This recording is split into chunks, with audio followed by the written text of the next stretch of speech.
আসসালামু আলাইকুম। First security ইসলামী bank limited শীর্ষ খবর জানাচ্ছি রিদিতা রেজা। বর্তমান সরকার অধীনে নির্বাচন হলে নির্বাচন কমিশন গঠনে শত আইন করেও লাভ হবে না বলে মন্তব্য করেছেন বিশিষ্ট জনেরা। নিরপেক্ষ নির্বাচনের জন্য আগে জাতীয় সরকার গঠনের দাবি জানিয়ে সুশীল সমাজের প্রতিনিধিরা বলেছেন, নির্বাচন কমিশনার নিয়োগে সার্চ কমিটি গঠন ধোঁকাবাজির শামিল। সোমা ইসলামের রিপোর্ট। আসছে ফেব্রুয়ারিতে যেহেতু প্রধান নির্বাচন কমিশনার সহ বর্তমান কমিশনারদের দায়িত্বকাল শেষ হয়ে যাচ্ছে, তাই রাজনৈতিক মহল সহ বিভিন্ন পক্ষ এরই মধ্যে নির্বাচন কমিশন গঠন নিয়ে নতুন আইন করার দাবি জোরালো করে তুলছে। আইনটি কেমন হওয়া উচিত তা নিয়ে বিশিষ্ট নাগরিকদের নিয়ে অনলাইন বৈঠক করে সুশাসনের জন্য নাগরিক সুজন আইনের একটি প্রস্তাবিত খসড়া তুলে ধরলে আলোচকরা তাদের মত দেন। আমরা আরবিট্রারি হতে পারবো না। আমাদের যা কিছু করতে হয়, it has to be done in the light of Article 118 and 19. Obviously. এবং এর লাইটের বাইরে যেতে পারবেন না। সার্চ কমিটি সম্পর্কে আমার বক্তব্য স্পষ্ট। এটা একটা কথাটা করা হয়ে যাবে, বাট এটা একটা ধোঁকা দেওয়ার প্রক্রিয়া চালু হয়েছে আইন না করার জন্য। সার্চ কমিটি আবার করবে। এখন এটার জন্য আমাদেরকে একটু জোরে সোরে আন্দোলন করতে হবে যাতে এটা না হয় এবং আমরা যেটা চাই সেভাবেই হয়। এখানে মেজর পলিটিক্যাল পার্টির কাউকে আমরা দেখছি না।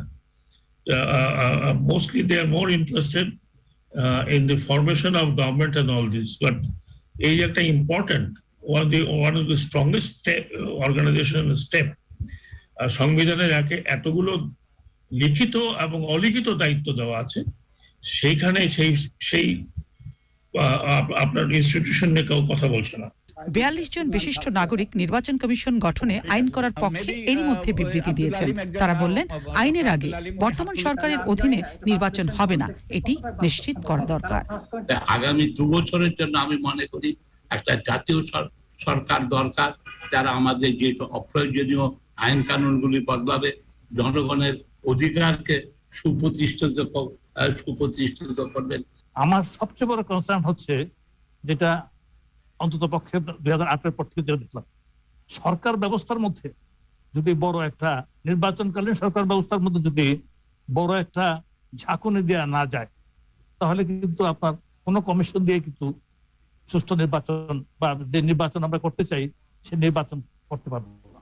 এই সরকার ব্যবস্থা থাকলে, এই প্রশাসন থাকলে, এই পুলিশ থাকলে ওই নির্বাচন কমিশন কি কোনো সুষ্ঠু নির্বাচন করতে পারবে? আপনাদের একজনের কি এটা মনে হয়?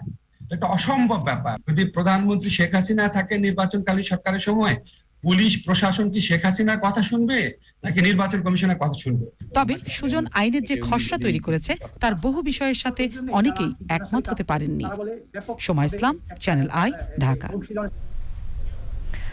দর্শক, নিউ ইয়র্কে জাতিসংঘ সাধারণ পরিষদের 76তম অধিবেশনে অংশগ্রহণ নিয়ে জানাতে সংবাদ সম্মেলন করছেন প্রধানমন্ত্রী শেখ হাসিনা। প্রধানমন্ত্রী শেখ হাসিনার এই সংবাদ সম্মেলন গণভবন প্রান্তে রয়েছেন গণমাধ্যমের বিশিষ্ট জনেরা। একই সঙ্গে প্রধানমন্ত্রীর কার্যালয়ে আমন্ত্রিতদের সঙ্গে ভিডিও কনফারেন্সে সংযুক্ত রয়েছেন প্রধানমন্ত্রী। আমরা সরাসরি চলে যাচ্ছি সংবাদ সম্মেলনে। শেখ হাসিনা উপস্থিত আছেন সেতু মন্ত্রী এবং আওয়ামী লীগের সাধারণ সম্পাদক জনাব ওবায়দুল কাদের, উপস্থিত আছেন মাননীয় পররাষ্ট্রমন্ত্রী ডক্টর AK মোমেন এবং তথ্য মন্ত্রী ডক্টর হাসান মাহমুদ। আমার পাশে রয়েছেন মাননীয় প্রধানমন্ত্রীর মুখ্য সচিব এবং অন্যান্য সচিববৃন্দ। এর সাথে রয়েছেন প্রেস এবং ইলেকট্রনিক মিডিয়ার সম্মানিত সাংবাদিকবৃন্দ। আমাদের সঙ্গে ভার্চুয়ালি সংযুক্ত রয়েছে মাননীয় প্রধানমন্ত্রীর কার্যালয়। সেখানে উপস্থিত রয়েছেন প্রিন্ট ও ইলেকট্রনিক মিডিয়ার প্রিয় সাংবাদিকবৃন্দ, ভাই ও বোনেরা। মাননীয় প্রধানমন্ত্রীর সংবাদ সম্মেলনটি আজ বাংলাদেশ টেলিভিশন, বাংলাদেশ বেতার এবং কয়েকটি বেসরকারি চ্যানেলে সরাসরি সম্প্রচারিত হচ্ছে। এছাড়া বেশ কয়েকটি ফেসবুক পেজেও লাইভ স্ট্রিমিং হচ্ছে।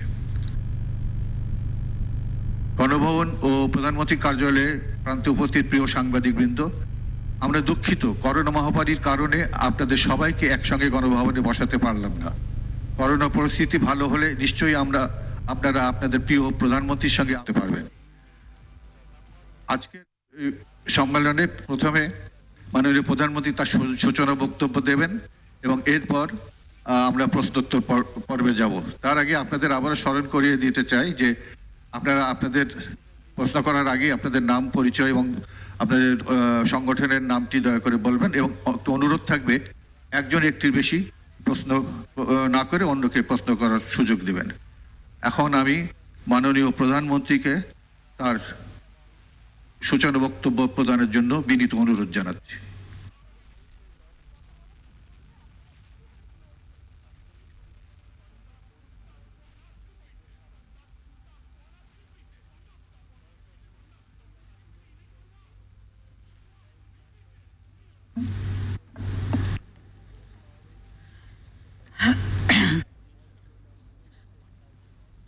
বিসমিল্লাহির রহমানির রহিম।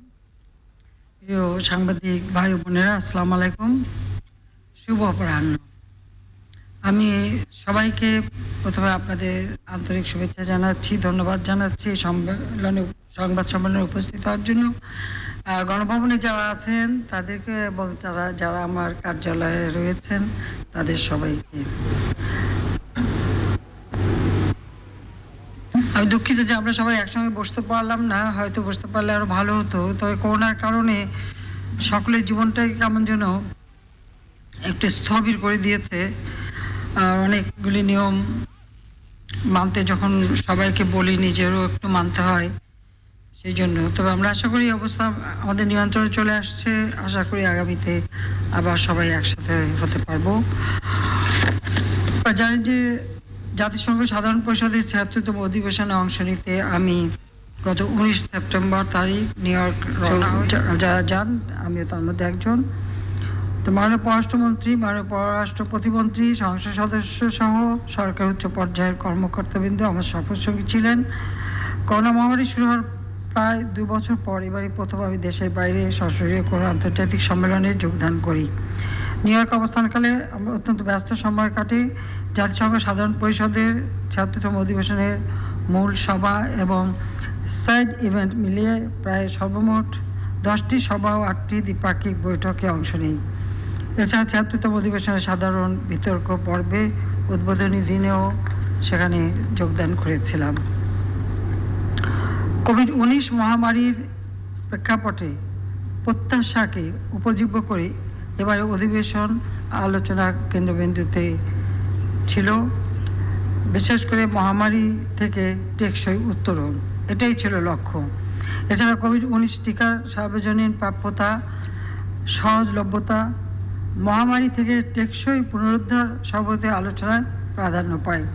পাশাপাশি জলবায়ু পরিবর্তন এটাও গুরুত্ব পায়। নারী ক্ষমতায়ন, সমতা ও অন্তর্ভুক্তি, বর্ণবাদ, টেকসই উন্নয়নের অভিষ্ট তথা এসডিজি, পারমাণবিক অস্ত্র নিরস্ত্রীকরণ ইত্যাদি বিষয়গুলো বিভিন্ন আলোচনায় উঠে আসে। সবের প্রথম দিনে ২০ সেপ্টেম্বর ২০২১ তারিখে UN sustainable development solutions network SDSN এর পক্ষ থেকে ২০১৫ থেকে ২০২০ সময়কালে এসডিজি অর্জন সর্বোচ্চ সাফল্যের জন্য বাংলাদেশকে এসডিজি প্রোগ্রেস অ্যাওয়ার্ড প্রদান করা হয়। SDSN এর প্রেসিডেন্ট প্রখ্যাত অর্থনীতিবিদ প্রফেসর জেফরি স্যাক্স আমার হাতে এই সম্মাননাটি তুলে দেন। কোভিড-১৯ মহামারীর মধ্যেও বাংলাদেশ যে অবিচলভাবে টেকসই উন্নয়ন অভিষ্ট অর্জনে এগিয়ে যাচ্ছে, এই পুরস্কার তারই স্বীকৃতি। আমি আমার ধন্যবাদ জ্ঞাপন বক্তব্যে দেশের জনগণকে এই পুরস্কার উৎসর্গ করেছি। বিশ্ববোধহয় বাংলাদেশ একমাত্র দেশ যে সব থেকে অগ্রগামী ছিল এসডিজি বাস্তবায়নের ক্ষেত্রে। এই সভার একটি বিশেষ আকর্ষণ ছিল জাতিসংঘ সদর দপ্তরে জাতির পিতা বঙ্গবন্ধু শেখ মুজিবুর রহমানের জন্ম শতবার্ষিকী উপলক্ষে একটি স্থায়ী বৃক্ষরোপণ ও সেই বৃক্ষের নিচেই একটি বেঞ্চ স্থাপন করা।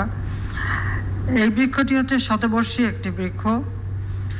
এখানে আমি একটা বিষয় উল্লেখ করতে চাই যে জাতিসংঘের সদর দপ্তর চত্বরে কোনো রাজনৈতিক নেতার প্রতি শ্রদ্ধা প্রদর্শনের জন্য এ ধরনের কোনো উদ্যোগ এটাই প্রথম। বাংলাদেশের জন্য এটা নিঃসন্দেহে একটা বিরল সম্মাননা। কারণ জলবায়ু পরিবর্তন বিষয়ে আমরা আলোচনা করি, বৃক্ষরোপণ এটা আমাদের একটা লক্ষ্য, বাংলাদেশে আমরা সেটা করে যাচ্ছি।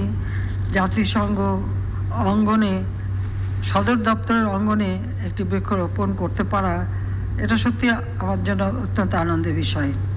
24শে সেপ্টেম্বর 2021 তারিখে আমি জাতিসংঘ সাধারণ পরিষদের সাধারণ বিতর্ক পর্বে বক্তব্য রাখি।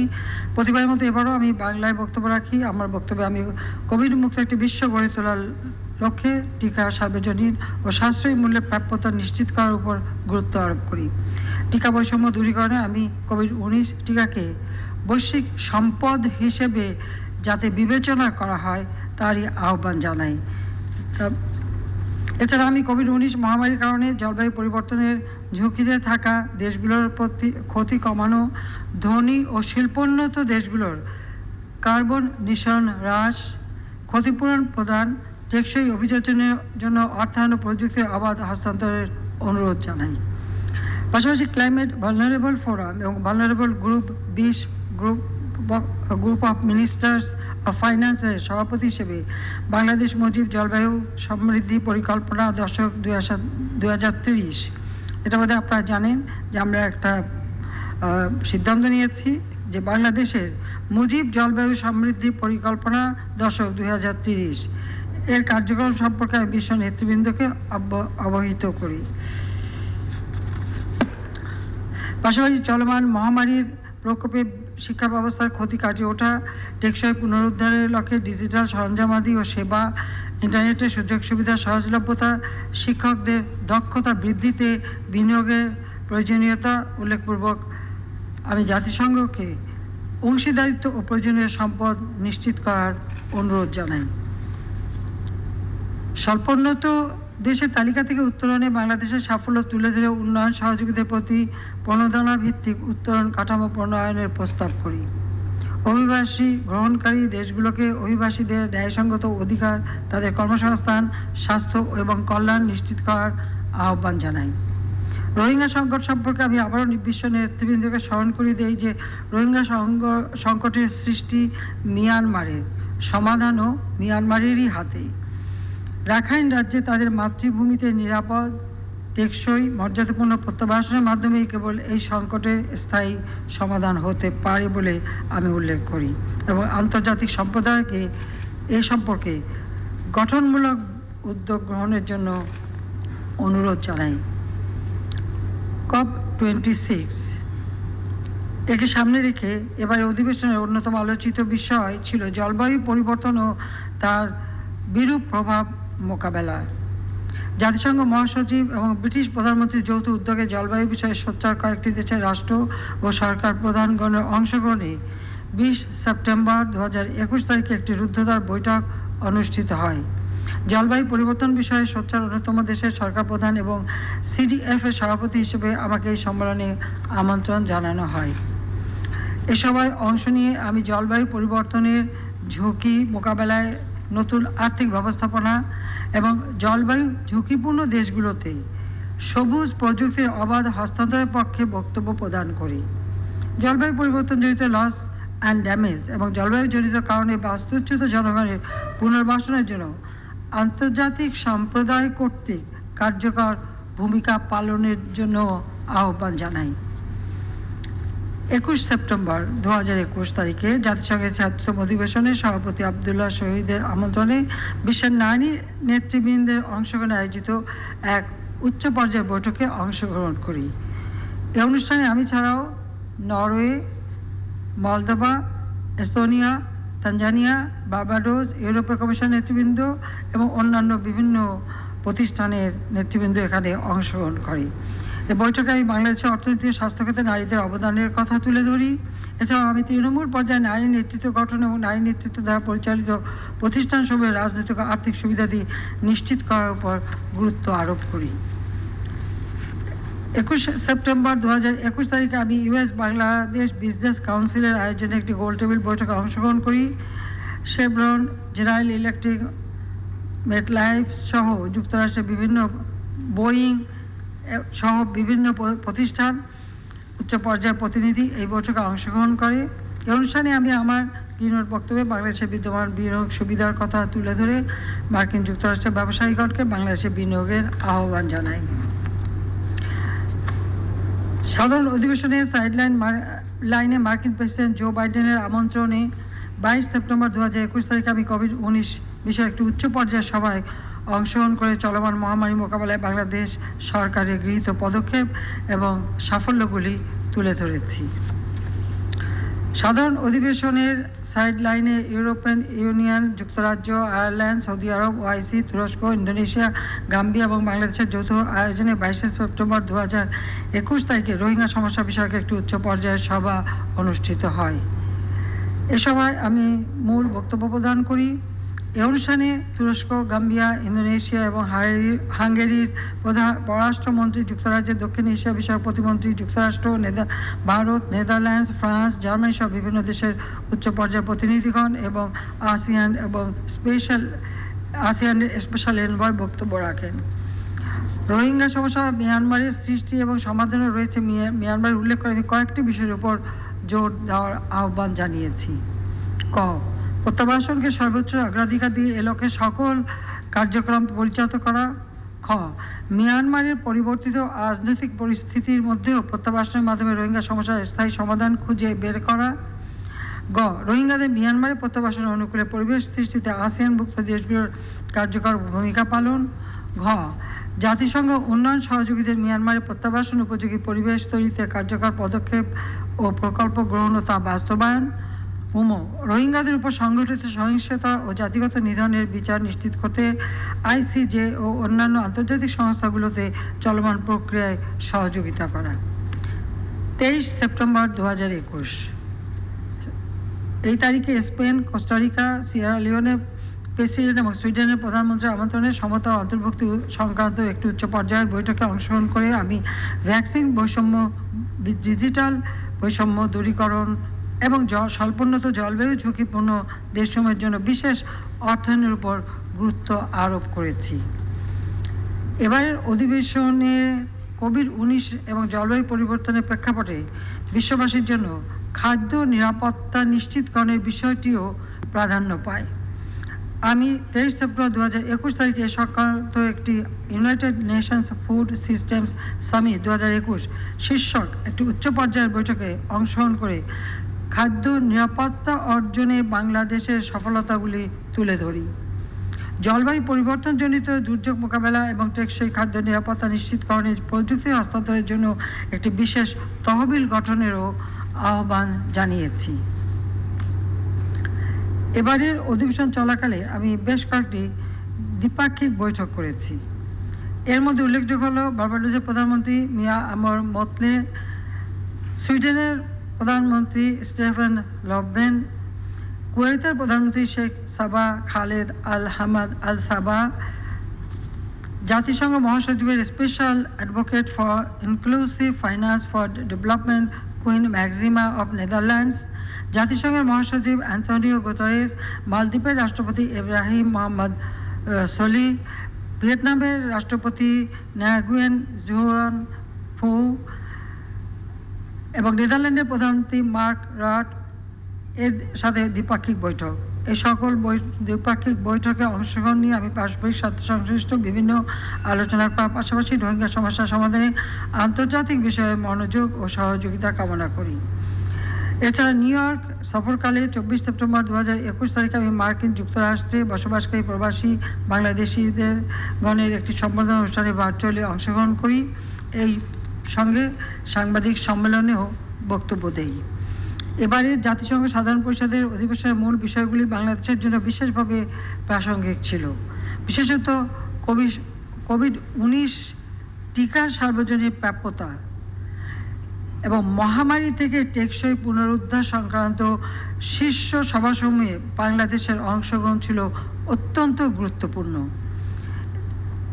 জলবায়ু ঝুঁকিতে থাকা অন্যতম দেশ ও ক্লাইমেট ভালনারেবল ফোরামের সভাপতি হিসেবে জলবায়ু সংক্রান্ত সভাগুলোতে অংশগ্রহণ করে আমরা আমাদের দাবিগুলো জোরালোভাবে তুলে ধরেছি। পাশাপাশি নারী ক্ষমতায়নে বাংলাদেশের অগ্রগতির কথাও বিশ্ব দরবারে বিশেষভাবে উপস্থাপন করেছি, যা সকল মহলে বহুল প্রশংসিত। এবার অধিবেশনে রোহিঙ্গা সমস্যা ও এর স্থায়ী সমাধান এর বিষয়টা ব্যাপকভাবে আলোচিত হয়। যা রোহিঙ্গাদের প্রত্যাবাসনে মিয়ানমারের উপর আন্তর্জাতিক চাপ অব্যাহত রাখবে বলে আমি আশা করি। ৭৬তম অধিবেশনে বাংলাদেশের প্রতিনিধি দলের সক্রিয় অংশগ্রহণ বহুপাক্ষিক ফোরামে বাংলাদেশের অবস্থান যেমন সুদৃঢ় করেছে, তেমনি বাংলাদেশের স্বার্থ সংশ্লিষ্ট বিষয়সমূহ আন্তর্জাতিক সহযোগিতার ক্ষেত্রকে বিস্তৃত করবে বলে আমি আশাবাদী। 25 সেপ্টেম্বর আমি নিউ ইয়র্ক থেকে ওয়াশিংটন ডিসিতে যাই। 29 সেপ্টেম্বর মেরিল্যান্ডে জাতিপিতা বঙ্গবন্ধু শেখ মুজিবুর রহমানের স্মৃতি বিজড়িত বাংলাদেশ হাউস, যেটা নতুনভাবে তৈরি করা হয়েছে, যেটা 74 সালে বা 73 সালে বোধহয় না 74 সালে এটা ক্রয় করা হয়েছিল, কিন্তু এটা খুব পুরনো জরাজীর্ণ হয়ে যায় বলে আপনারা জানেন ওখানে সবসময় সিটি কর্পোরেশন বা তাদের একটা নির্দেশনা আছে, সময়সীমা আছে, তাই সেটা ভেঙে নতুনভাবে একটা বিল্ডিং আমরা তৈরি করেছি। সেটা আমরা উদ্বোধন করি এবং সেখানেও একটা বৃক্ষরোপণ করি। 30 সেপ্টেম্বর রওনা হয়ে 1 অক্টোবর বাংলাদেশ বিমানযোগে মধ্যরাতে দেশে ফিরে আসি। আপনাদের সবাইকে আন্তরিক ধন্যবাদ। খোদা হাফেজ। জয় বাংলা, জয় বঙ্গবন্ধু, বাংলাদেশ চিরজীবী হোক। মাননীয় প্রধানমন্ত্রী, আমি শরীফ শাহাবুদ্দিন, ইংরেজি দৈনিক বাংলাদেশ পোস্টের বসে বলতে পারেন, অসুবিধা নেই, কাজ করি। গণনার সময় দাঁড়াতে হবে না। বাংলাদেশে করোনা ভাইরাস ডিফিট দেওয়ার জন্য আপনাকে ধন্যবাদ। আপনার নেতৃত্বে যে কর্মযজ্ঞ এখানে ছিল সেটা সারা বিশ্বে সমাদৃত হয়েছে, এই জন্য আবার ধন্যবাদ। আমার একটা প্রশ্ন আছে যে আপনি বাংলাদেশ বিমানের একটি এয়ারক্রাফট নিয়ে আপনি নিউ ইয়র্কে নেমেছেন। আমার মনে হয় প্রায় 2 যুগ ধরে বাংলাদেশ বিমান নিউ ইয়র্কে যায় না। তো তার বিভিন্ন কারণ ছিল। বিমান তো যে যখন বিমানের দায়িত্বে ছিল তখন এটা তার নিজের সম্পত্তি মনে করত। 2005 সাল নাগাদ এক ভদ্রলোক ওখানে ছিলেন, তার নাম মাহমুদুর রহমান। উনি মরহুম জিয়াউর রহমানের আত্মীয় বলে জেনেছি। তিনি মার্কেটিং এবং এমডি দায়িত্ব ছিলেন। তো ওই সময় দেখা গেছে যে বিমান টিকিট কাটতে গেলে বলা হতো যে সোল্ড আউট। তো পরে দেখা যেত ওই টিকিটগুলো বা ওই লোকগুলো, প্যাসেঞ্জারগুলো অন্য জায়গা বিক্রি করে দিয়ে বাংলাদেশ বিমান হাফ খালি রেখে চলে যাচ্ছে, উড়ে যাচ্ছে। এরকম ঘটনা বহু ঘটছে এবং বাংলাদেশ বিমান লুজিং কনসার্ন হওয়ার অন্যতম কারণ এটা। তো আপনি যে এয়ারক্রাফটটা এই মুহূর্তে আপনিও অনেক চেষ্টা করছেন বিমানকে উন্নত করা এবং একে আবার পুনরায় গড়ে তোলা। তো এবার যে এয়ারক্রাফটটা নিয়ে আপনি গেলেন, আমার কি মনে হয় যে নতুন এই নিউ ইয়র্কে বিমান যাওয়ার একটা স্টেজ রিহার্সাল হয়ে গেল মনে হয়, যেহেতু আপনি নিশ্চয়ই এই এয়ারক্রাফটে পারমিশন ছাড়া তো ওখানে ল্যান্ড করা যায়নি। তো সেই হেতু আমার মনে হয় আমাদের যে সমস্যাগুলো ছিল অতিক্রম করতে সক্ষম হয়েছেন। এবং কবে নাগাদ আপনি কি একটু বলবেন যে আবার রিজিউম করবে ফ্লাইট নিউ ইয়র্কে?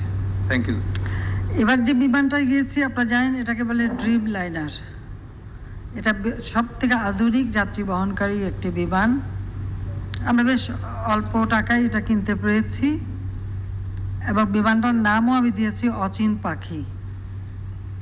তো এই বিমানে যাওয়ার উদ্দেশ্য হলো, আপনারা জানেন যে করোনা ভাইরাসের কারণে আমি বাংলা সরকারে আসার পর থেকে প্রচেষ্টা চালিয়ে ইতিমধ্যে অনেকগুলি বিমান আমরা সংগ্রহ করেছি, কিন্তু দুর্ভাগ্য যে করোনার কারণে অনেক জায়গায় যাতায়াত বন্ধ হয়ে গেছে। বিমানগুলি পড়ে বসে থাকতে হয় প্রতিনিয়ত। এটা মেনটেন্যান্স একটা খরচা আছে, কারণ পড়ে থাকলেও কিন্তু এর পিছনে, কারণ আপনার ইঞ্জিন চালু রাখা, এটাকে ফ্লাই করানো, এর পিছনে কিন্তু সবসময় একটা খরচ হয়। তো আমরা সিদ্ধান্ত নিলাম যে আমরা যখন যাবই তখন আর অন্য এয়ারক্রাফটকে টাকা দিয়ে ল্যাবটাকে নিজেদেরটাই নিয়ে যাই। এবং সেই সাথে সাথে এটা বোয়িং আমেরিকান কোম্পানির, তো জেএফকেতে নামবে, সেটাও আমাদের জন্য একটা আনন্দের বিষয়। আর তাছাড়া রিফুয়েলিংয়ের জন্য আমরা ফিনল্যান্ডে অবতরণ করি। তো এখানে এটা বলবো যে আমাদের একটা প্রচেষ্টা চলছে, কারণ সেখানে আমাদের একটা স্লট ছিল। বিএনপি সরকার আমলে আসলে প্রকৃতপক্ষে দুর্নীতির কারণে এবং নানা অপকর্মের কারণে আমাদের বিমান যে একেবারে ধ্বংসপ্রাপ্ত ছিল, সেই সময় যারা বিমানে চলেছে নিশ্চয়ই মনে আছে কি ঝরঝরে একটা অবস্থা ছিল। যে কটা বিমান ছিল অত্যন্ত পুরনো, এন্টারটেনমেন্টের কোনো ব্যবস্থা নাই, কিছু নাই, মানে খুবই জরাজীর্ণ অবস্থা। তো আমরা যখন নতুন বিমানগুলি কিনলাম, সেই সাথে সাথে আমাদের একটা প্রচেষ্টা ছিল যে ওই স্লটটাকে ধরে রাখা, মানে আমাদের ওখানে যে একটা নামার অবতরণের আমাদের যে একটা ছিল জায়গাটা, সেটাকে ধরে রাখা। তাছাড়া আন্তর্জাতিক কতগুলি নিয়ম আছে, ইন্টারন্যাশনাল মানে এয়ারক্রাফটগুলি যারা ব্যবহার করেন তার কতগুলি নিয়ম কানুন মানতে হয়, সেটার সামনে রেখে আমরা কতগুলি নতুন আইনও করেছি। আর তাছাড়া আমাদের আলোচনাও চলছে, এবং আমি আসার সময় আমাদের বোস্টনে গতকালকে একটা সভা হয়েছে এর উপরে। হয়তো কোভিড না হলে হয়তো আরও আগে হতো। আমাদের কয়েকটা জায়গায় যেমন টরন্টো, তারপরে নিউ ইয়র্ক সহ আরও কয়েকটি জায়গায় আমাদের বিমান যাতে যায় তার ব্যবস্থা আমরা করছি, কারণ এই বিমানটা বাংলাদেশ থেকে ঢাকা থেকে সরাসরি 14 ঘন্টায় নিউ ইয়র্ক পৌঁছাতে পারে, কারণ এর পরিচালন ক্ষমতা প্রায় 17 ঘন্টার উপরে, কাজে একটানা চলতে পারে। আমরা যখন নিয়ে আসি এটা সিয়াটল থেকে একটানা চলে আসে। তো সেই জন্য আমাদের একটা চেষ্টা আছে যে আমরা বিমানটা এভাবে চালু করব। এখন অনেকে অনেক কথা বলতে পারে, যে যেটা বলবে সেটা তার মুখেই থাকবে। তো যখন যেটা বলে পরবর্তীতে আপনারা সেটা জিজ্ঞাসা করতে পারেন তাদেরকে, এখানে আমার জিজ্ঞেস করে তো লাভ নেই। আমার চেষ্টা আমার দেশের ভাবমূর্তি তুলে ধরা, দেশের মানুষের কল্যাণ করা, দেশটাকে উন্নত করা, এবং একটা আন্তর্জাতিক মর্যাদায় যেন আমার দেশের প্রতিটি প্রতিষ্ঠান চলতে পারে সেই জায়গাটা নিয়ে আসা। তো সেটুকুই করে যাচ্ছি। মাননীয় প্রধানমন্ত্রী, আপনার অনুমতি নিয়ে মাস্ক খুলে বলতে পারি? মাস্কটা খুলে বলতে পারি? একটু কথা বলার সময় না খুললে আমি বুঝিও না কথা, কম শুনি, তারপরে আমার এই অবস্থা, আপনাকে সুবিধা হয় না। আমার নাম মঞ্জুরুল হাসান বুলবুল। আমি প্রথমে আপনাকে দুইটি কারণে ধন্যবাদ জানাই। একটি কারণ হচ্ছে যে আপনি শুরুতে বলেছেন যে করোনায় সারা দেশ স্থবির হয়ে গেছে, এটা ঠিক, কিন্তু আপনি স্থবিরও ছিলেন না, নিষ্ক্রিয়ও ছিলেন না। আপনি ডিজিটাল মাধ্যমে বা অন্য সকল মাধ্যমে বাংলাদেশের মানুষের পাশে দাঁড়িয়েছেন, এবং একটি পরিবারের সবচাইতে আসার কথা হচ্ছে দুঃসময়ে যখন তার অভিভাবক তার পাশে সক্রিয়ভাবে দাঁড়ায়। কাজে আপনি সেই কোভিডের সময় দাঁড়িয়েছেন আমাদের সবার পাশে, এবং সবশেষ যেটা আমাদের আসার কথা যে বাংলাদেশের সব মানুষের জন্য সরকারি খরচে টিকার ব্যবস্থা আপনি করেছেন নানা ধরনের টানাপোড়েনের মধ্যে। কাজে এটা একটা ধন্যবাদ জানাই। আরেকটি ধন্যবাদ জানাই জাতিসংঘে আপনি আপনার বক্তব্যে বলেন নাই, একটি অনন্য রেকর্ড স্থাপন করেছেন যে আপনি 17তম বার জাতিসংঘে বক্তব্য রাখলেন। সম্ভবত আপনি একমাত্র বিশ্ব নেত্রী যিনি 17 বার বক্তব্য রাখলেন। আপনার এর আগে ছিলেন মালয়েশিয়ার মাহাতির মোহাম্মদ। কাজে আপনি সেই রেকর্ডটি ভঙ্গ করেছেন, এবং আমি ব্যক্তিগতভাবে বাঙালি হিসেবে আনন্দিত হই যে 17তম বার আপনি এবং আরেকবার মাননীয় জাতির জনক বঙ্গবন্ধু শেখ মুজিবুর 18 বার বাংলা ভাষা জাতিসংঘের সাধারণ পরিষদে উচ্চারিত হয়েছে। এটা বাঙালি হিসেবে একটা অহংকারের বিষয়।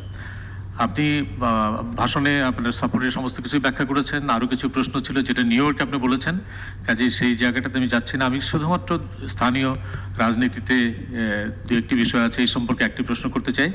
একটি প্রশ্ন, আপনি যাওয়ার আগে আপনার দলের একটি সভা করেছিলেন, সেই সভার থেকে আপনি আপনার দলকে নির্বাচনের প্রস্তুতি নিতে বলেছিলেন। আমরা দেখেছি বড় আরেকটি দল বিএনপি, তারাও নির্বাচনের প্রস্তুতি নিচ্ছে, এবং আগামী ফেব্রুয়ারি মাসে নির্বাচন কমিশন তার মেয়াদ শেষ হচ্ছে। এখন দুই রকম কথা হচ্ছে যে নির্বাচন কমিশনকে আগের মতোই ভাবে গঠিত হবে নাকি কোনো আইন করার মাধ্যমে গঠিত হবে, এবং নির্বাচন কমিশনের গঠনে যাতে কোনো বিতর্ক না থাকে সেই নিয়ে আপনার চিন্তাটা কি? এবং নির্বাচন কমিশনের গঠনের বিতর্কটা যদি আমরা উত্তাতে পারি তাহলে পরে হবে যে আমাদের ভালো একটি নির্বাচন, সেই নির্বাচনও কিভাবে হবে তাই নিয়ে অভ্যন্তরীণ রাজনীতিতে নানা কথাবার্তা হচ্ছে। সেই নির্বাচনের মধ্যে সকল দলের অংশগ্রহণ এবং ব্যাপকভাবে ভোটারদের অংশগ্রহণ নিশ্চিন্ত করার ব্যাপারে আপনার ভাবনা কি? এই দুইটি প্রশ্ন আপনার কাছে রাখে, আপনার ভাবনা জানতে চাই। ধন্যবাদ।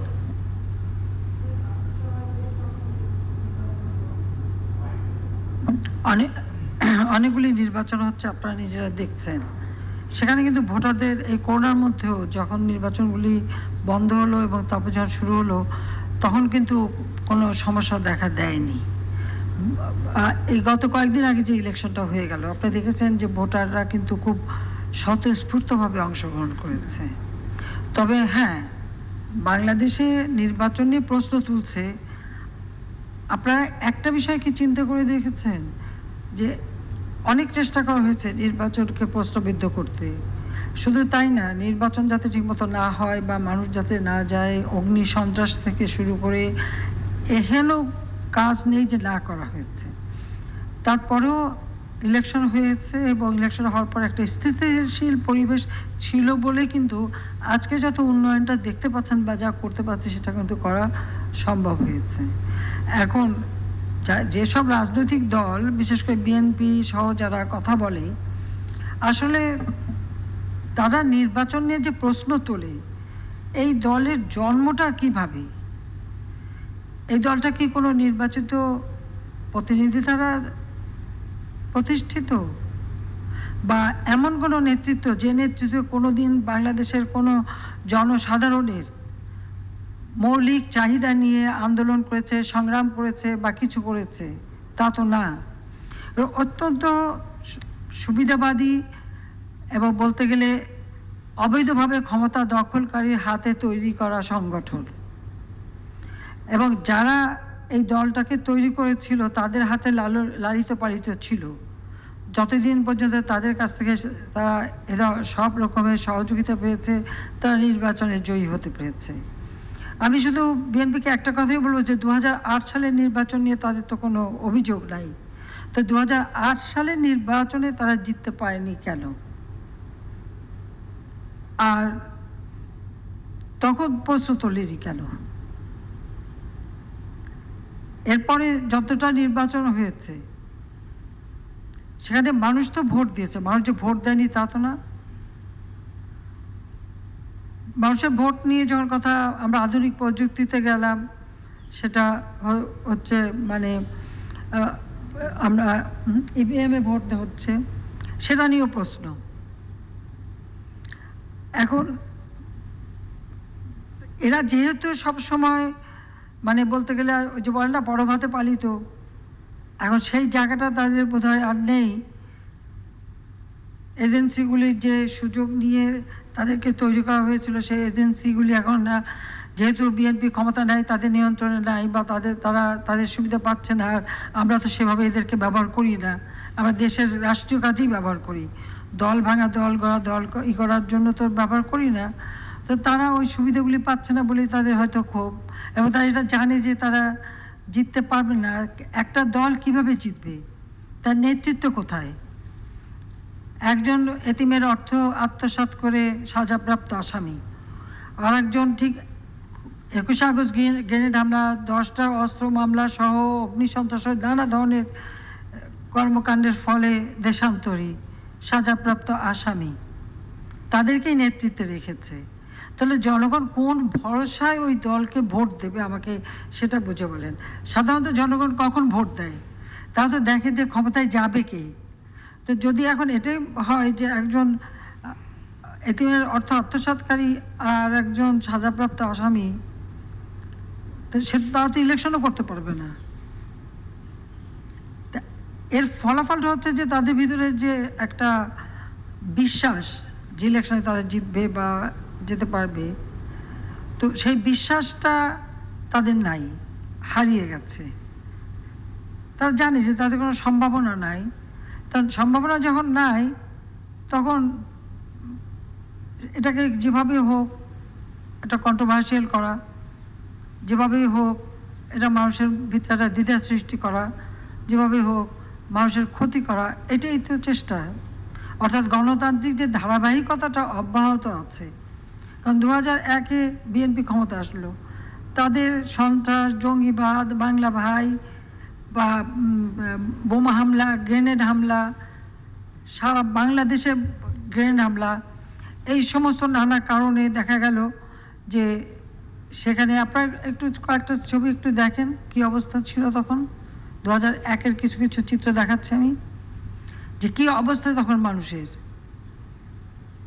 আতঙ্কে কেউ ঘরে থাকতে পারতো না, মানুষের জীবনের কোনো নিশ্চয়তা ছিল না। মানে বলতে গেলে 1 অক্টোবর থেকে যে অত্যাচার শুরু হলো, এবং একটা মেয়ের জীবন কিভাবে, ঠিক পাকিস্তানি হানাদার বাহিনী যেভাবে রেপ করেছে সেইভাবে রেপ করা, আগুন দিয়ে পোড়ানো, ঘর বাড়ি পুড়িয়ে দেওয়া, মানুষকে মারা, এমনকি সেখানে কারো সাহস করে মামলা করবে, একমাত্র পূর্ণিমা মামলা করেছিল বলে এলাকা থেকে চলে যেতে হলো। প্রকাশ্য দিবালোকে গ্রেনেড হামলা করে মানুষ মারা হলো। এই যে গোপাল কৃষ্ণ মুহুরী থেকে শুরু করে মানে হিন্দু মুসলমান বৌদ্ধ খ্রিস্টান কেউ তো বাদ যায়নি বিএনপির হাত থেকে অত্যাচারে।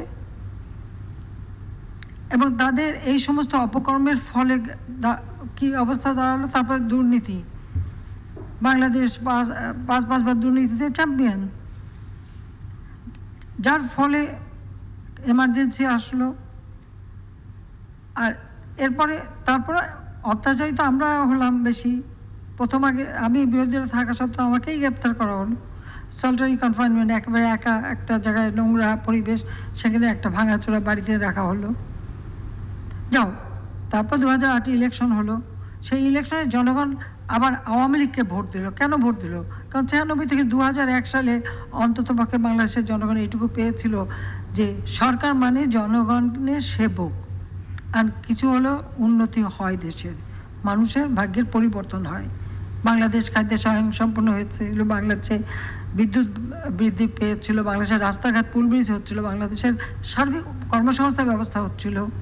আপনারা আজকে এতজন এখানে, এতগুলি টেলিভিশন, আওয়ামী লীগ সরকার এসেছিল বলেই তো এতগুলি টেলিভিশনের অনুমোদন পেয়েছিলেন। Digital Bangla telephone, mobile phone হাতে হাতে আওয়ামী লীগ এসেছিল বলেই তো পেয়েছিল। কই বিএনপির আমলে তো দেয়নি, বরং 2001 সালে তো আরো বন্ধ করে দিয়েছিল, এমনকি পার্বত্য চট্টগ্রামে তো দেয়নি। তারপরে 2008-এ আমরা ঘোষণা দিলাম ডিজিটাল বাংলাদেশ। হ্যাঁ, তখনও কত ব্যঙ্গ করা হলো এই কথা নিয়ে, কিন্তু আজকে কি ডিজিটাল বাংলাদেশ হয়নি? বরং আমাদের এখানে তো আরো চমৎকার সিস্টেম। আমি তো আমেরিকায়ও এরকম ভিডিও কনফারেন্সিং করলাম, আমি তো দেখি যে সেখান থেকে আমাদের এখানে অনেক সুন্দর ব্যবস্থা। আমি তো একসাথে সারা বাংলাদেশে যোগাযোগ রেখে কথা বলতে পারি। এবং করোনা যখন হয়েছে আমি সেটা করেছি, প্রত্যেকটা জেলায় জেলায় কথা বলে দেখেছি, এবং আপনারাও এখন করতে পারেন। আপনার তো এখন কোনো কষ্ট নাই, এখানে বসে বসে এক্ষুনি মেসেজ পাঠিয়ে আপনার নিউজ তৈরি হয়ে যাচ্ছে। আপনি কথা বললে রেকর্ড হয়ে যাচ্ছে, আপনি সেটা একটু কারেকশন করে পাঠিয়ে দিচ্ছেন। তো এই সুবিধাগুলি কারা দিয়েছে? আওয়ামী লীগ সরকার। এমনকি ভার্চুয়াল কোর্ট, আমি যখন প্রথম মাননীয় চিফ জাস্টিসকে প্রস্তাব দিলাম যে আপনি ভার্চুয়াল কোর্ট করেন, আমি ইতিমধ্যেই যখন কেরানীগঞ্জে কোর্ট তৈরি করা হয়েছে সেখানে একটা কোর্টের জন্য যে একটা বিল্ডিং বা বসার জায়গা সব অ্যারেঞ্জমেন্ট আমি করে রেখেছিলাম।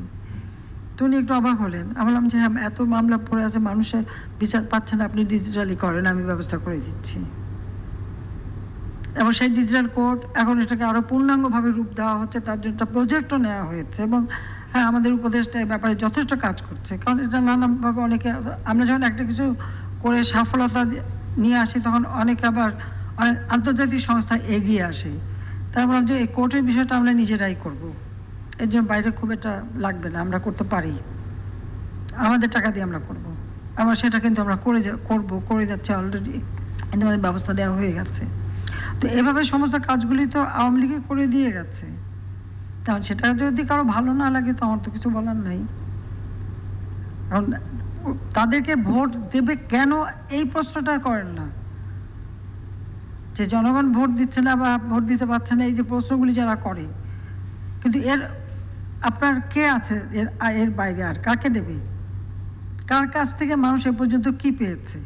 75 সালে জাতির পিতাকে হত্যা করা হয়েছে, 75 থেকে 96, আর 2001 থেকে 2008 পর্যন্তই ধরেন, মানুষ কি পেয়েছে সেই তুলনাটা করেন আপনারা, তারপরে বিবেচনা করেন। আমার কাছে তো আর ক্ষমতাটা ভোগের বস্তুও না, শুধু ক্ষমতা পাওয়ার জন্য ক্ষমতা না। ওরকম আকাঙ্ক্ষা থাকলে তো আমার বাবাও যেমন অনেক আগে মন্ত্রী প্রধানমন্ত্রী হতে পারতেন, আমিও কিন্তু পারতাম, আমি কিন্তু তা হইনি। আমার সবসময় একটাই ছিল যে আমি যদি ক্ষমতা যেতে পারি তাহলে আমাকে বাংলাদেশের মানুষের জন্য কাজ করতে হবে, মানুষের ভাগ্য পরিবর্তন করতে হবে, যে আদর্শ নিয়ে বাংলাদেশ স্বাধীন হয়েছে সেটা আমাকে পূর্ণ করতে হবে। আমরা তো এগিয়ে যাচ্ছিলাম, করোনা এসে না আমাদের একটু বাধা দিয়েছে, তো তারপরে তো আমরা কিন্তু বসে থাকিনি। এমন আমরা কাজ করেছি যেন আমার গ্রামে অর্থ সরবরাহ হয়, গ্রামের মানুষ যেন কষ্ট থাকে। আজকে যে খাদ্য অভাব, অনেক উন্নত দেশে কি ব্যাপক খাদ্য অভাব আপনারা জানেন না, সেখানে যে আমাদের মতো সব কথা পত্রিকা আসে না আর নিউজে বলে না, কিন্তু আমি জানি অনেক দেশে একদম ভিতর অবস্থাটা কি। কিন্তু আমাদের দেশে আমি শুরু থেকে বলছি যে সবার আগে নিজের খাবার উৎপাদন করতে হবে, যে কোনো মতে এই অভাবটা না হয়। এবং আমাদের ইন্ডাস্ট্রিগুলিও যেগুলি সব থেকে আমাদের গুরুত্বপূর্ণ, সেগুলো আমরা যেভাবে হোক সীমিত আকার হলো চালু রাখার চেষ্টা করে দিয়েছি। আজকে প্রত্যেক ঘরে বিদ্যুৎ চলে গেছে, এটা তো কেউ অস্বীকার করতে পারবেন না। ডিজিটাল বাংলাদেশ করে দিয়েছি, টেলিভিশন দিয়েছি, মোবাইল ফোন দিয়েছি, বিদ্যুৎ দিয়েছি। এখন এত সুবিধা পেয়ে গালিটা আমার উপর দিয়ে যাচ্ছে বা আওয়ামী লীগের উপর দিয়ে যাচ্ছে, এই তো হবে কাজ বেশি। এটা তো আমাদের বাঙালি চরিত্রই আছে যে ভালো করলে মুখ ঘুরিয়ে বসে থাকা, মানে আমরা পারলাম কেন, করলাম কেন, এই তো।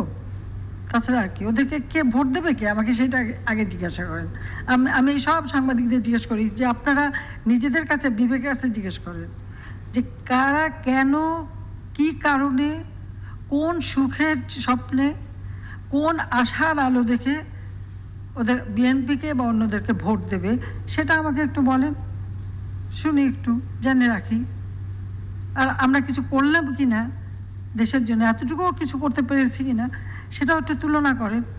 যে গত 21 বছর, তারপরে গেল 7 বছর, 8 বছর, এই সময়ের মধ্যে এদেশের মানুষ কি পেয়েছে আর আওয়ামী লীগের সময়ে কি পেয়েছে। মাত্র 3.5 বছর জাতিপিতা হাতে পেয়েছিলেন। একটা যুদ্ধ বিধ্বস্ত দেশ শুধু গড়ে তোলা না, আজকে প্রতিটি ক্ষেত্রে যে কাজটা করতে যায়, প্রতিটি জিনিসের ভিত্তিটা তিনি তৈরি করে দিয়ে গেছেন, আর তারই উপরে দাঁড়িয়ে আমরা কিন্তু কাজ করে যাচ্ছি। অনেক বলে ফেললাম, বলেন আপনারা। প্রধানমন্ত্রী, আমি প্রশ্ন করতে পারি আপনাকে? আসসালামু আলাইকুম। ধন্যবাদ জানাচ্ছি এখানে আমন্ত্রণ জানানোর জন্য, কৃতজ্ঞতা প্রকাশ করছি।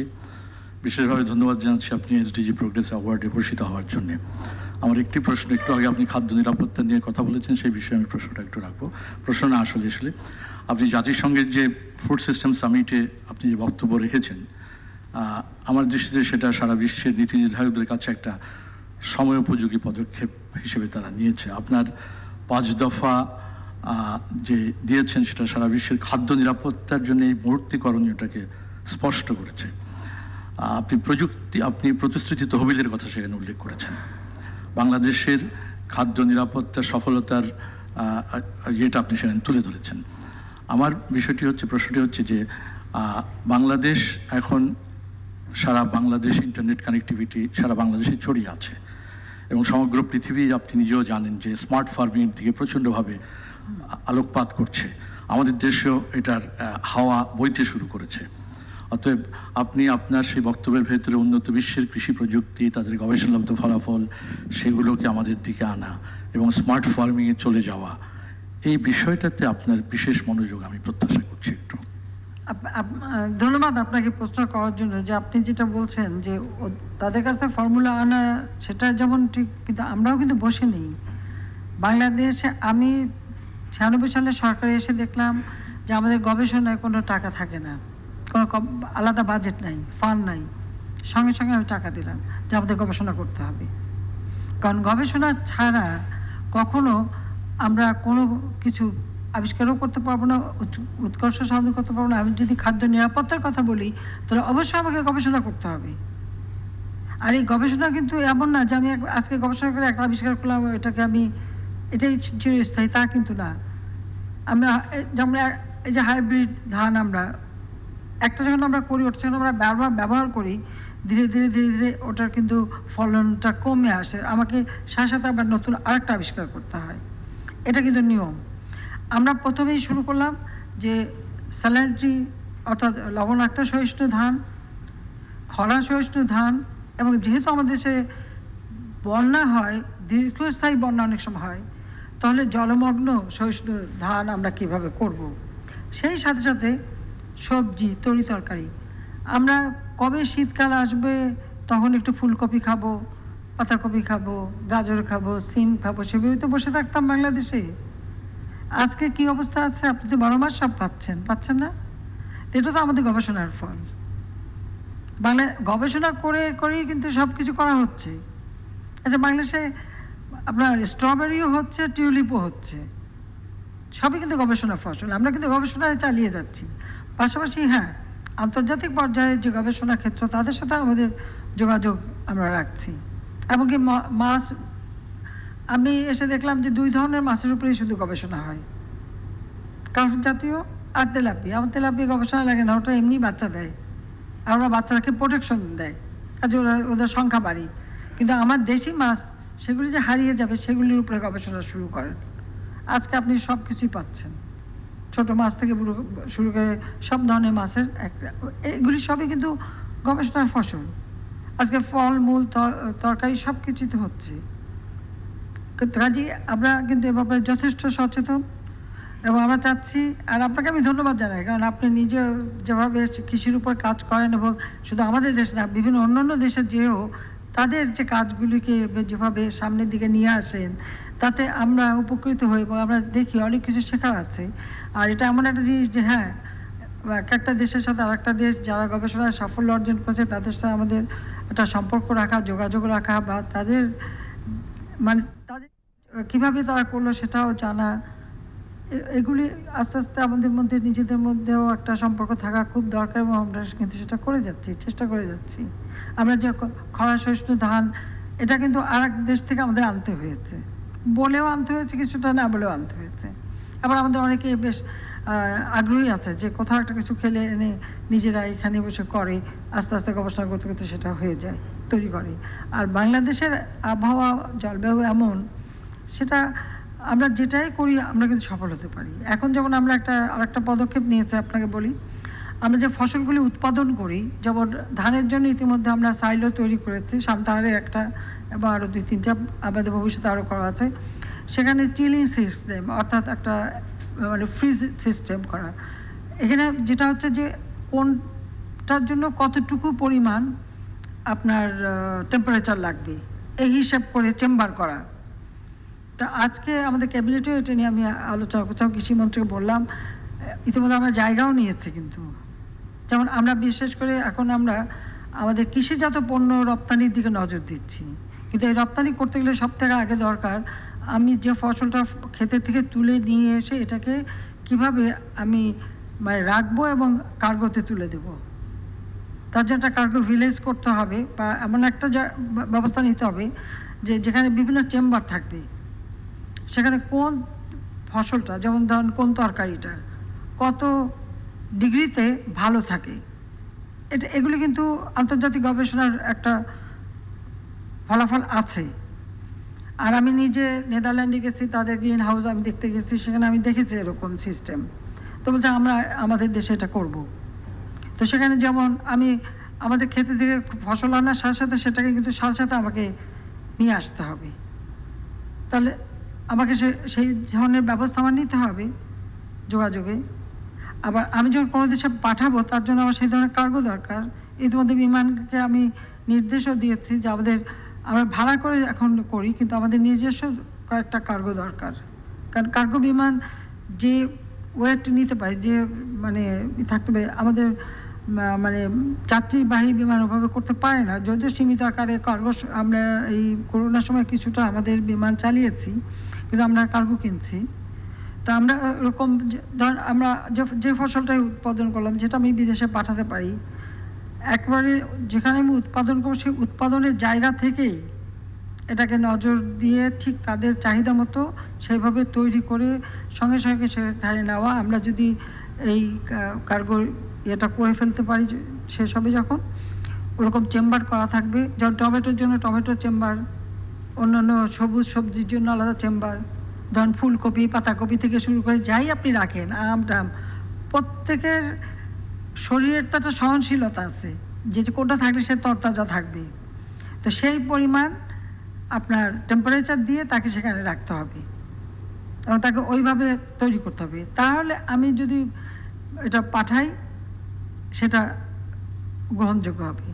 আর এর সাথে আরেকটা হচ্ছে, আমরা যে 100টা অর্থনৈতিক অঞ্চল করছি সেখানেও আমরা এটা দিচ্ছি, যে অঞ্চলে যে ফসলটা ভালো হবে ওই ফসলের প্রক্রিয়াজাত করা, অর্থাৎ ভ্যালু অ্যাডেড করা। আমি যদি প্রক্রিয়াজাত করে যদি রপ্তানি করতে পারি তাহলে আমরা আরও বেশি মানে অর্থ উপার্জন করতে পারবো। তো সেগুলিকে অর্থাৎ এটা মানে প্রক্রিয়াজাত কেটে টেটে ওটাকে সেভাবে টিনজাত করা অথবা প্যাকেটজাত করা বা যেভাবে করা করে সেটাও কিন্তু আমাকে রাখতে হবে এই ধরনের কার বিমানে ওঠা আগ পর্যন্ত রাখতে হবে এরকম চিলিং সিস্টেমের মধ্যে, যেখানে এতটুকু সেটা নষ্ট হবে না। সেই সিস্টেমটা করে যদি আমরা দিতে পারি, তা আমি তো মনে করি যে এই এক কৃষি পণ্য রপ্তানি করে কিন্তু আমরা অনেক অর্থ উপার্জন করতে পারবো। কাজে আমাদের পরবর্তী হচ্ছে আইসিটি, একদিকে আইসিটি অর্থাৎ ডিজিটাল ডিভাইস, সেগুলি রপ্তানি, সেই সাথে সাথে কৃষি পণ্য, খাদ্যপণ্য প্রক্রিয়াজাত করা। এভাবে একটার পর একটা আমরা যদি দেখি তো বাংলাদেশে আর্থিক কোনো অসচ্ছলতা থাকবে না, বরং আমরা এগুলো তার এখন করোনার পরে আমি বললাম যে অনেক দেশে খাদ্য অভাবটা মারাত্মক আকারে দেখা গেছে। তো সেটাও আমরা এখন আমাদের প্রচেষ্টা চলছে, আলোচনা কীভাবে করব। এবার আম পাঠালাম সবাইকে, বাংলাদেশের আমের স্বাদ একদম আলাদা। প্রথম তো একটু খাওয়াতে হয়, তারপর তো আস্তে আস্তে পাঠাতে হয়, তাই না? সেই ব্যবস্থা নিচ্ছি। তো কৃষির উপরে আমরা জোর দিচ্ছি, আমাদের মাটি এত ভালো আর আমাদের মানুষগুলো আন্তরিকতার সাথে কাজ করে। এবার ধান কাটতে পারে না কৃষক, আমি আমার ছাত্রলীগের ছেলেদের বলার সাথে সাথে তারা তো নেমেই গেল, সাথে সাথে আমার অন্য সংগঠনগুলি, স্বেচ্ছাসেবক লীগ বলেন, যুবলীগ বলেন, কৃষক লীগ, মহিলা আওয়ামী লীগ, সবাই নেমে গেছে, মেয়েরাও নামলো, সবাই ধান কাটলো। এবং শুধু ধান কাটা মারাই কৃষকের ঘরে তুলে দেওয়া। আর তাছাড়া আমরা আধুনিক প্রযুক্তি নিচ্ছি। ইতিমধ্যে আপনারা দেখেছেন যে আমরা প্রায় 70% ভর্তুকি দিয়ে কৃষকদেরকে দিচ্ছি যে হ্যাঁ আমাদের যান্ত্রিকীকরণ করতে হবে। এটা কিন্তু আমার কথা না, স্বাধীনতার পর জাতির এই কথাটা বলে গেছিলেন। কোঅপারেটিভের মাধ্যমে চাষ হবে সম্পূর্ণ যান্ত্রিকভাবে, এবং সেটা করার জন্যই কিন্তু তিনি বাকশাল সবাই গালি দিচ্ছে, কিন্তু তিনি যেটা করেছিলেন সেই সময়, তখন কিন্তু এই উৎপাদন কয়েক গুণ বাড়ানোর জন্য এই পদ্ধতিটাই কিন্তু তিনি নিয়ে আসতে চেয়েছিলেন, যে জমির মালিকানা থাকবে কিন্তু চাষ হবে একসাথে সম্পূর্ণ যান্ত্রিকীভাবে, এবং সেইভাবেই ফসলটা প্রিজার্ভ হবে, যার যার ন্যায্য দাম সে পাবে, কিন্তু আমার ফসল কত বেশি হবে। সম্পূর্ণ যান্ত্রিকীকরণের কথা কিন্তু তিনি প্রথম বলে গেছেন, আমরা এখন সেটা করে যাচ্ছি। কাজে এটা আধুনিক ইয়ে তো আমাদের করতে হবে, এবং গবেষণা সবার সাথে একটা যোগাযোগ আমরা রাখার চেষ্টা করছি।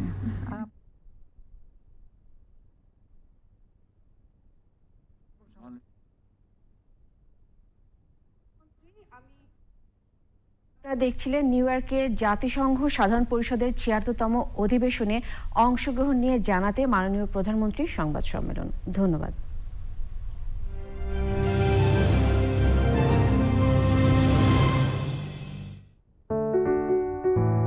মা সন্তানের সম্পর্কের মতোই বিশুদ্ধ।